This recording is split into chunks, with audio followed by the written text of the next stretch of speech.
जो क्वेश्चन का बेटा फॉर्म रहेगा वो इस तरीके से रहेगा कि ओजोन परत अपक्षय पर संक्षिप्त टिप्पणी कीजिए। ठीक है, अब ओजोन परत अपक्षय होता क्या है पहले तो हमें ये समझना है। ठीक है, इसी के संदर्भ में एक चीज और पूछी जाती है आपसे, ओजोन छिद्र क्या कहते हैं। तो पहले मैं आपको बता दूं, चाहे ओजोन परत अपक्षय हो या छिद्र हो, दोनों का मतलब एक ही होता है। ठीक है, दोनों का मतलब क्या होता है, एक होता है। इस बात को याद रखोगे। ठीक है, अब देखिए यहाँ पे आपका क्वेश्चन का आंसर दिया हुआ है। ठीक है, यहाँ पे आपके क्वेश्चन का आंसर दिया हुआ है, बस इसको हम लोग अभी पढ़ना स्टार्ट करेंगे। देखिए ओजोन परत और उसका क्षय कैसे होता है इस बात को समझिएगा।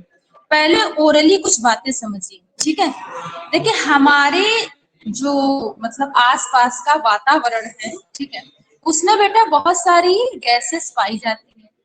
ठीक है, जो ज्यादातर वायु प्रदूषण के द्वारा फैलती हैं, तो इसलिए इन्हें वायु प्रदूषक जैसे भी कहते हैं। ठीक है, जैसे carbon dioxide, carbon monoxide, sulphur dioxide, बात समझ में आ रही है। ठीक, HNO3, नाइट्रिक एसिड, ठीक है, क्लोरोफ्लोरोकार्बन, ये सारी गैसेस हमारे वातावरण में दिन प्रतिदिन फैलती जा रही हैं, जिससे हमारा वातावरण क्या हो रहा है, प्रदूषित हो रहा है, असंतुलित हो रहा है, तथा ओजोन छिद्र या ओजोन लेयर का ह्रास हो रहा है। ओजोन लेयर का ह्रास होने को ओजोन अपक्षय कहते हैं, तथा इस लेयर का कम होने से एक छिद्र का निर्माण होता है, इसे ओजोन छिद्र कहते हैं। ठीक है, इस बात को याद रखें। अब इतनी बात समझ ली, अब हम समझ। ठीक है, कह रहा है कि ऑक्सीजन समानता द्विपरमाणु अणु के रूप में पाया जाता है। तो ऑक्सीजन की अगर बात की जाए तो ये क्या कह रहा है कि ऑक्सीजन जो होता है वो समानता 2 परमाणु अणु के रूप में पाया जाएगा। यद्यपि वायुमंडल के ऊपरी भाग में ऑक्सीजन के 3 अणु वाले अणु भी पाए जाते हैं। तो होता क्या है, वायुमंडल के ऊपरी भाग पर 3 अणु वाले ऑक्सीजन भी पाए जाते हैं, इसी को ओजोन कहते हैं। तो ओजोन का फॉर्मूला बच्चों क्या होता है, O3 लेयर, इसे हम लोग क्या कहते हैं, O3 लेयर। ठीक है, अर्थात ओजोन का रासायनिक सूत्र O3 होता है। तो इस बात को याद रखेंगे कि ओजोन का जो रासायनिक सूत्र होता है बच्चों मेरे, वो O3 होता है। ठीक है, कह रहा है कि ऑक्सीजन के सामान्य द्विपरमाणु अणु के विपरीत ओजोन विषैला होता है।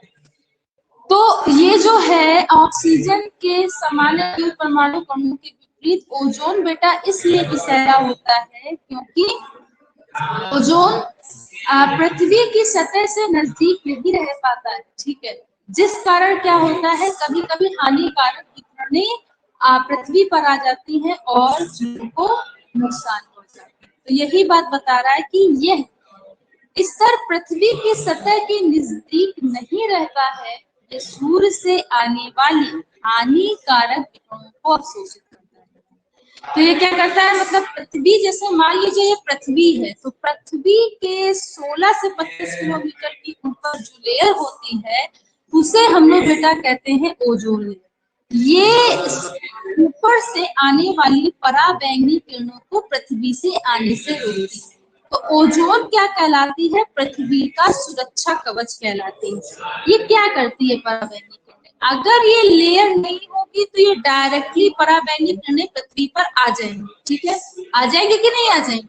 जब ये पराबैंगनी किरणें पृथ्वी पर आ जाएंगी तो पृथ्वी पर समस्त उपस्थित जीवों को नुकसान पहुंचाएंगे।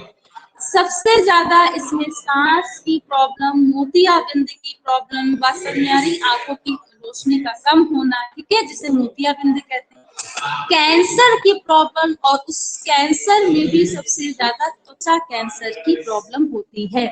तो इस बात को याद रखिए। ठीक है, कह रहा है कि इस प्रकार ये उन हानिकारक विकिरणों को पृथ्वी की सतह से पहुंचने से रोकती है। तो यही बात तो हमने डायग्राम के थ्रू बताई है, ये डायग्राम आप बना लीजिएगा। जो जीवों को हानि पहुंचा सकती है, सही बात है, जब ये हानिकारक विकिरणें अगर पृथ्वी पर पहुंचती हैं और ओजोन लेयर वहां पे नहीं होती तो ये हानि पहुंचाएगी जीवों को। हाल ही में ये पता चला, देखिए अब क्या बात बताते हैं, कह रहा है कि हाल ही में ये पता चला है कि ओजोन परत का ह्रास हो रहा है। ह्रास तो मतलब बेटा क्या होता है, कमी। क्या होता है, कमी, अक्षय, ठीक है। मनुष्य द्वारा बना जा रहे विभिन्न यौगिकों जैसे क्लोरोफ्लोरोकार्बन, जिसका उपयोग रेफ्रिजरेटर मतलब फ्रिज में किया जाता है, तथा नाइट्रोजन मोनोऑक्साइड NO नामक प्रदूषक गैस ओजोन परत में ह्रास के प्रमुख कारण हैं। तो यहाँ पे दो गैसें आपको दी हुई हैं, ठीक है, जिसका सबसे ज्यादा यूज किया जाता है बच्चों, ठीक है, क्लोरोफ्लोरोकार्बन, ठीक है, नाइट्रोजन ऑक्साइड, ठीक है। ये गैसें तो ओजोन परत का क्षय कर ही रही हैं, साथ ही साथ carbon dioxide, carbon monoxide, sulphur dioxide, nitrous oxide ये भी कर रही है, ठीक है। तो ये विभिन्न प्रकार की गैसें ओजोन लेयर का क्या कर रही है, ह्रास कर रही है। अब आगे देखेंगे, क्लोरोफ्लोरोकार्बन वायुमंडल में काफी समय तक स्थिर बने। तो बच्चों जो क्लोरोफ्लोरोकार्बन गैस है काफी समय तक स्थिर अवस्था बनी रहती है। कहने का मतलब क्या है कि इसकी जो स्टेबिलिटी है, स्थायित्व है, काफी समय तक बना रहेगा। जब कोई चीज काफी समय तक बनी रहती है तो उसका मतलब ये होता है कि उसे खत्म करना आसान नहीं है, ठीक है। क्लोरोफ्लोरो कार्बन क्लोरीन फ्लोरीन युक्त कार्बनिक यौगिक होते हैं बच्चों मेरे। क्लोरोफ्लोरो जो कार्बन होता है वो क्लोरीन और फ्लोरीन युक्त कार्बन यौगिक होता है, ठीक है, यानी कि ये इसका व्युत्पन्न होता है। ये बहुत स्थायी यौगिक है। अभी मैंने आप लोग को बताया कि स्थायी यौगिक होते हैं, इन्हें खत्म करना कठिन होता है, ठीक है। किसी भी जैव रासायनिक अभिक्रिया में विघटित नहीं होते। जितनी भी जैव रासायनिक अभिक्रियाएं देखें उसमें कभी भी विघटित नहीं होंगी, यानी कि इनका तोड़ना या इनका अपघटन करना भी सरल नहीं है, ठीक है, होते ही नहीं है बेटा, ठीक है। ओजोन परत के समीप पहुंचने पर ओजोन अणु के साथ प्रतिक्रिया करता है। तो ओजोन परत में जो भी ओजोन होंगे वो आपस में प्रतिक्रिया करते हैं, ठीक है। किससे, ये सारी गैसेस आपस से मिलकर के आपस में जब प्रतिक्रिया करते हैं तो इसके परिणाम स्वरूप ओजोन परत में कमी आ जाती है। तो होता क्या है, इसके परिणाम स्वरूप क्या होगा, ओजोन की परत में कमी आ जाएगी।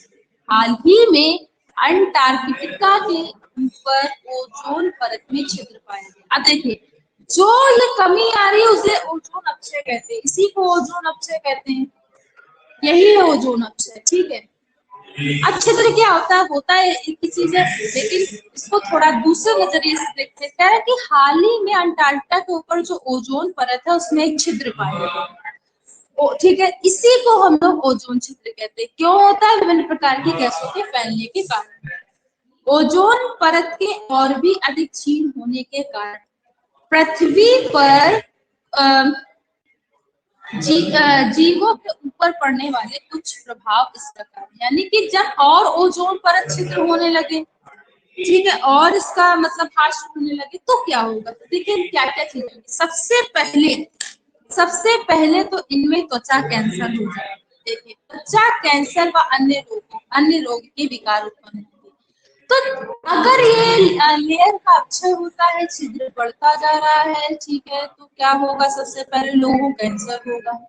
नेत्रों के कॉर्निया स्तर को धीरे धीरे अपारदर्शी हो जाएंगे, जिससे अंधापन विकसित हो जाएगा। तो कहने का मतलब ये लोगों को मोतियाबिंद हो जाएगा, कॉर्निया स्तर धीरे धीरे अपारदर्शी हो जाएगा, तो अंधापन विकसित हो जाएगा, लोगों की दृष्टि कमजोर हो जाएगी। जीन संरचना में परिवर्तन होने से जीन विकार, जो भी जीन संरचना में अगर परिवर्तन आता है तो उससे जीन विकार होंगे, मतलब जो जीन की संरचना में परिवर्तन आ जाएगा, उसमें कोई ना कोई बीमारी उत्पन्न हो जाएगी। समझ में आ रहा है।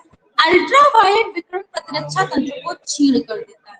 जो भी अल्ट्रावायलेट विकिरण होगा वो क्या करेगा, प्रतिरक्षा तंत्र को छीण कर देगा, कमजोर कर देगा, ठीक है, इस बात को याद रखना। यानी कि पराबैंगनी किरणें हमारे प्रतिरोधक क्षमता को भी कम कर देगी।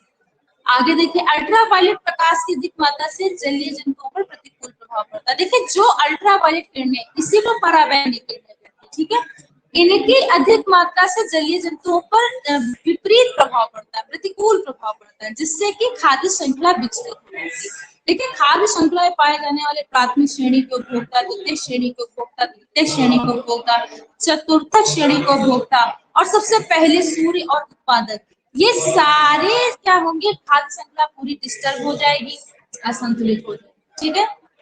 इन विकिरणों के कारण भूमंडल पर वर्षा का पैटर्न बदल जाता है। तो जैसे जैसे कहने का मतलब ये है पराबैंगनी किरणें पृथ्वी पर आती जाएंगी, तो उससे क्या होगा कि इन विकिरणों के कारण भूमंडल पर वर्षा का पैटर्न यानी जलवायु परिवर्तन भी बदल जाएगा। देखिए जब आपने सबसे पहला प्रश्न पढ़ा होगा तो मैंने आपको बताया था कि इसमें होता क्या है कि आज से अगर मतलब अभी चल रहा है 2022, ठीक है, 2050 में हम लोग आ जाए तो 2050 तक ऐसा अनुमान है, रिसर्च है कि भारत में जलवायु परिवर्तन इतना हो जाएगा कि वो यहाँ पे सूखा पड़ने लगे। तो ये क्यों होगा? ये विभिन्न प्रकार के वायु प्रदूषक गैसों के द्वारा हो रहा है, जैसे ओजोन क्षय हो रहा है, ओजोन कम हो रही है तो पराबैंगनी किरणें आती जा रही है, ठीक है, और इससे क्या हो रहा है, सभी को नुकसान हो रहा है। तो मैं उम्मीद करती हूँ कि ये आपको समझ में आ गया।